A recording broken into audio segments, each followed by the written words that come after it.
when I was 5, my parents took my sisters and I to a retirement home to sing Christmas carols one year. And we had never done this before, so on our way, they were coaching us, and they explained that the residents were going to be super excited to see us, and we needed to be really friendly and smile and shake people's hands. And I was totally prepared to do that right until we arrived. And I walked into the room, and I saw in the corner a woman in a wheelchair, and she was banging a naked baby doll on a table. And that was not part of our coaching session, and I was totally unprepared for how to handle that. So instead of smiling and shaking people's hands, I just stayed frozen in the door, and I made a face that looked kind of like these emojis, which, was the opposite of what I was supposed to be doing in that moment. But it's funny, when you're young, you just never think you're going to be old. And for me, I think it was in my mid to late 20s when I was just more of a grown-up than I ever imagined I would be. And it finally hit me that I was going to be old someday. And I wasn't looking forward to it. And that just seemed like such a downer, to be dreading this thing that was inevitably coming. So I thought, if I can't change the passage of time, maybe I can change how I feel about it.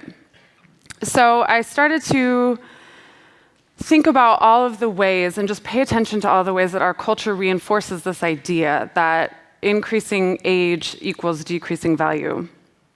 And there's a lot. So to begin, there's our emphasis on outward appearance and the endless ads from cosmetic and pharmaceutical companies that are selling us products that are designed to help us hide our age. There's media representations of older adults, which when they happen, they're very rarely normal. They're like zany caricatures, like Mrs. Doubtfire, for example, things like that. And then there's the fact that nursing homes exist, and they're these depressing places that nobody ever wants to end up. And we kind of just, old people go there and live out the rest of their days mostly cut off from the rest of society. But what I really wanted to understand is how did we even get to this place where growing old is necessarily considered a bad thing? And even more importantly than that, what are the repercussions of approaching life in that way, not only for our elders, but for us all? So as a documentary filmmaker, I decided that this was something I wanted to explore in a film. So in the spring of 2012, I was at a party talking to a friend, and she mentioned that she knew of a retirement home in West Seattle that had a preschool housed inside of it. And I just thought that was so cool, and I was surprised I hadn't ever heard of it before, so I just assumed it was new. But in fact, it isn't new. It's been in this particular location for almost 25 years. So I was so curious to see how this dynamic was going to play out in real life. So I contacted the school, and I began to make arrangements to film there. And I explained that I just wanted to embed myself in the environment and just be a fly on the wall, so that I could just capture whatever it was that was happening in this space. And they let me do it, which was awesome. And I spent a year filming at Providence Mount St. Vincent, which is a retirement home in West Seattle, and the Intergenerational Learning Center, which is the preschool that's housed inside of it. And the year that I filmed, I think I saw a little bit of everything. It was, very human and very real, which is just to say that things didn't always go smoothly. But I saw rooms full of residents, mostly asleep in their wheelchairs, and I saw them totally come to life when a group of kids walked in the room, or even if they just heard their voices down the hallway. I saw residents and kids helping each other do things together that normally would require the assistance of another adult, and I saw that that was so empowering for both parties. And I saw little kids grow up and graduate and move on to kindergarten, and I saw residents who I had gotten to know really well pass away. And mostly what I saw, and I think this really gets to the heart of why this is so important is people simply being present with one another. There was one afternoon I was filming, and this gentleman had just finished singing You Are My Sunshine with a group of kids. And at the end of the song, he started to share a memory that he had with all of us about a time that he remembered singing that same song, driving down the road late one night in an army bus full of soldiers. And that story just really stuck with me because it was so vivid. And it just made me so curious to know more about this man and who he had been in his life up until this point. I think that, for all of us, we hear a lot about how important it is to really be in the moment and to be present. And for me, one moment, please.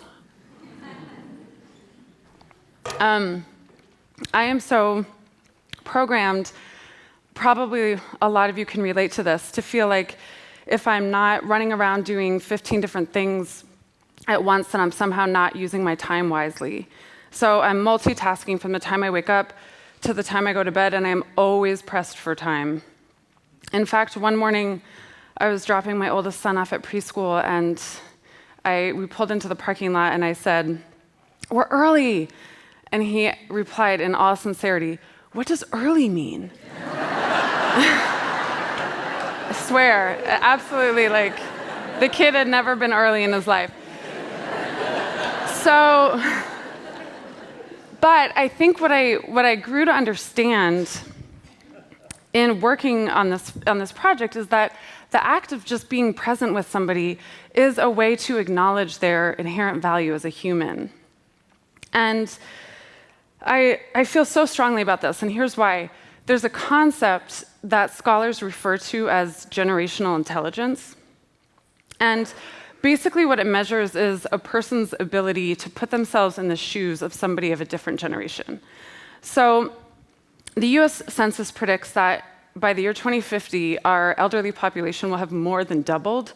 So this is only going to become more important in the coming years. Living intergenerationally is a huge part of the cyclical nature of life itself. And we all share that desire to feel connected to one another, not just in the moment, but across time. So that means to the past and to the future, even if we're not there ourselves to witness it. And when we encourage relationships across generations, then we are uniquely positioned to provide and receive valuable perspective, or in other words, to acquire generational intelligence. This past spring, as part of a fundraising effort, I released a 4-minute trailer for my film, which is called Present Perfect, and it will be out in 2017. And something totally unexpected and amazing happened.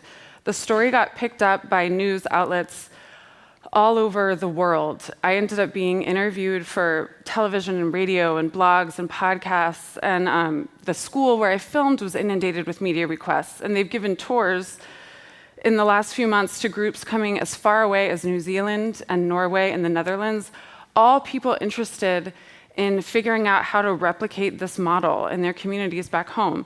And all of this is just so very exciting to me because what it says is that there's something in the story that really struck a chord. And I think it's because it isn't just a story about the very young and the very old. It's really a story about us all. So on that note, I got an email from the headmaster of a school in Augusta, Georgia, a few weeks ago, and he sent some photos as well. And I want to share an excerpt of it with you. He writes, "I write to you to share that just today, our pre-K class visited a retirement home as a first step toward achieving some of the goals outlined in your film. I would be lying if I told you that I know exactly where this is headed, or even if I told you I know exactly what our vision is.